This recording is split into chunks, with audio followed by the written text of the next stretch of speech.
கர்த்தருக்குள் பிரியமானவர்களே, இயேசு கிறிஸ்து நம்மை எந்த நிலையிலும் நம்மளை ஏற்றுக்கொள்ளுகிறவராய், நம்மளை அரவணைக்கிற தேவனாய் இருக்கிறார். பாருங்கள், மனிதர்கள் நம்மை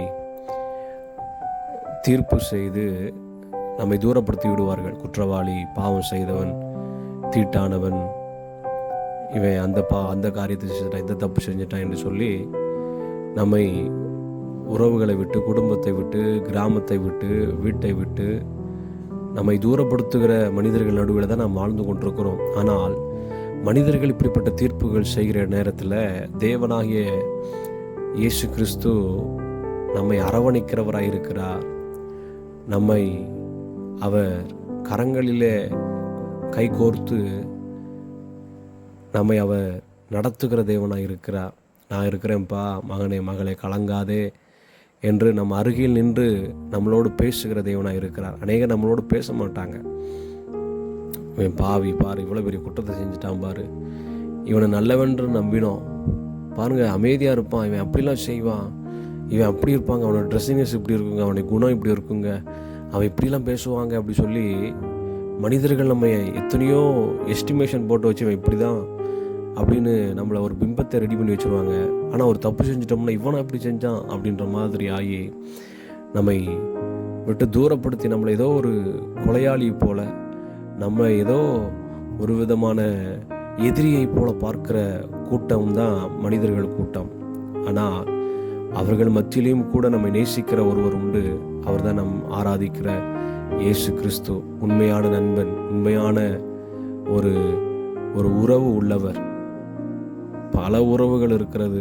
உறவுகள், நம்ம ஒரு தப்பு செஞ்சிட்டோம், ஒரு நியூஸ் பேப்பரில் ஒரு குற்றவாளி என்ற ஒரு பட்டியலில் வந்துட்டோம், நியூஸில் வந்துட்டோம் அப்படின்னா நம்மளோடு பழகினவர்கள், நம்மளோடு உறவாடினவர்கள், நம்மளோடு பயணித்தவர்கள் எல்லாம் நம்மை பார்க்கிற கண்ணோட்டமே வேறு மாதிரி இருக்கும்.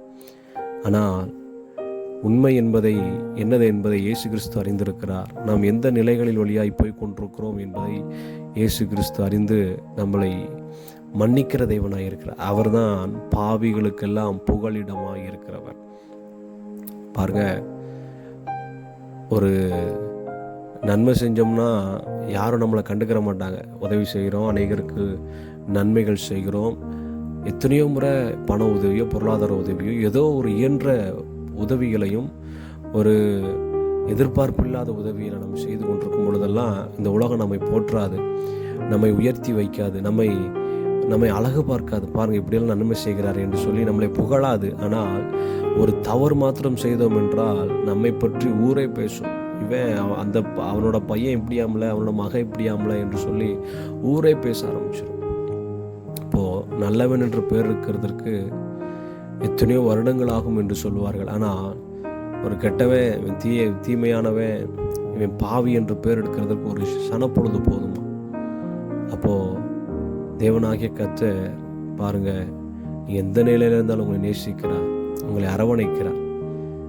எப்பேற்பட்ட நிலையாக இருந்தாலும் கர்த்தருடைய சமூகத்தில் போய் நின்றுங்க. பாருங்கள், தாவீது, எத்தனையோ வேதத்தில் எத்தனையோ பேரை பார்க்குறோம், தவறு செய்தார்கள், உண்மைதான், எத்தனையோ பேர் தவறுகள் செய்தார்கள், வழி மாறி போனார்கள். தாவீது பாருங்க, அவன் என்னதான் தப்பு செஞ்சாலும் நேரடியாக கர்த்தருடைய சமூகத்தில் போய் நிற்கிறான். அப்பா என்னை மன்னிச்சிடுங்கப்பா, உங்களுடைய சமூகத்தை விட்டு என்னை தள்ளாமலும் உங்களுடைய ஆவி என்னிலிருந்து எடுத்துக்கொள்ளாமலும் இரும் என்று ஜெபம் பண்ணுகிறான். அப்போ அவன் அதிகமாக நேசித்தான். கர்த்தருடைய சமூகத்தில் நீங்களும் நானும் கூட ஒருவேளை ஏதோ அறியாமலோ தவறு செய்திருக்கலாம், பாவம் செய்திருக்கலாம், சூழ்நிலை என்று சொல்லிலாம் நம்ம பண்ணியிருந்திருக்கலாம். ஆனால் கர்த்தருடைய சமூகத்தில் ஜெபம் பண்ணுங்க. ஆண்டவரே, ஒரு விஷயம் என்னை மன்னிங்கப்பா என்று சொல்லி ஜெபம் பண்ணுங்க. உங்களை அதிகமாக தேவனாய் கர்த்தர் நேசிக்கிறார். அவர் உங்களை அன்பு கூறுகிறார், உங்கள் மேல் அதிகமான பாசம் வைத்திருக்கிறார். அவரை விட்டு விடாதீங்க, அவரை பிடித்து கொள்ளுங்க. தேவன் நம்மை பலப்படுத்தி நல்ல நண்பனாய், நல்ல உறவாய் தேவன் நம்மளோடு கூட இருப்பாராக. ஆமென்.